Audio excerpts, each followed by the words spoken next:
के पानिया पियाई मोरी मैया हो कि मोरी गोदिना।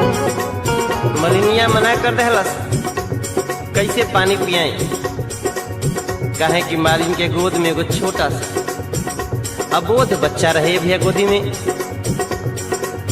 माता जी लोगन खातिर एगो बात, जब हमन के देश में हल्ला होला गणेश जी दूध पिए लगना तो लोग दूध लेके दौड़ जी, देश भर के दूध खत्म हो जाए।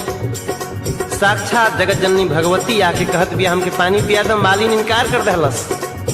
काहे कि ओकरे गोद में एगो छोटा सा बच्चा रहे। माई खातिर अपन बालक सबसे बढ़ के होला भैया। कैसे के पानिया पियाई मोरी मैया हो कि मोरी गोदिना। बाटे बालक नदनवा